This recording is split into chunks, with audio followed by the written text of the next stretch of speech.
Hi, my name is Paul Wallace. I manage the Baker Creek Heirloom Seeds seed bank store in Petaluma, California.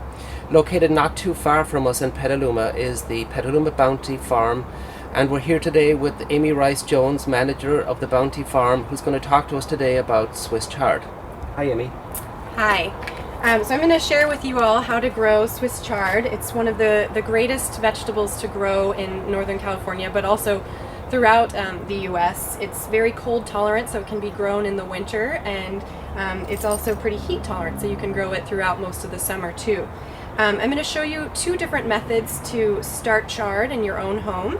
You can start it in 6-pack trays, and it's good to start these seeds in the early spring, roughly about 4 to 6 weeks before your last frost date.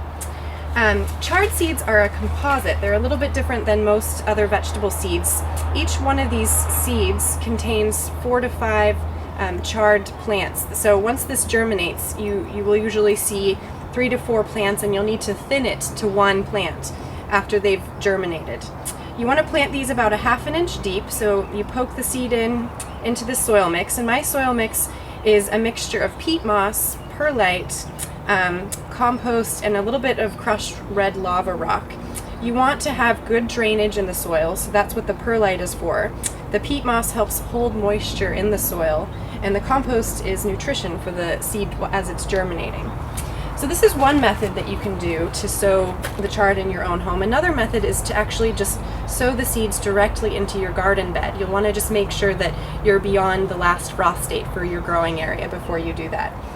Chard is just a very nutritious plant to eat, and it's got something called an anthocyanin in it, which gives it these really bright, beautiful colors, and that's contains a lot of antioxidants that are good for us to eat. As you can see, we grow a kind of a mixture of chard varieties, and we just like to have this rainbow color sequence, but there are varieties that you can buy that are just red or just yellow, so you can choose to your liking. I'm going to take you now out to the garden area, and I'll show you what the chard plants look after they've been growing for a while. So you'll bring them out to the field, and you'll transplant them at about 1-foot spacing. And I plant mine in an offset pattern so that the plants can kind of grow up next to each other and sort of shield the soil from any weeds that might grow up. You want to water them in after you've transplanted them, and I have a drip system. It's a really good way to save on water. It's a good water conservation technique to use drip irrigation, but you can also just overhead water with a watering wand on your hose. It'll take about another 4 to 8 weeks before these plants grow up to a size where you can start harvesting them, and then as they grow, you can just basically take the outer leaves off of these plants and leaving a couple in the center so that they can continue to grow. You can have a continuous harvest throughout most of the year.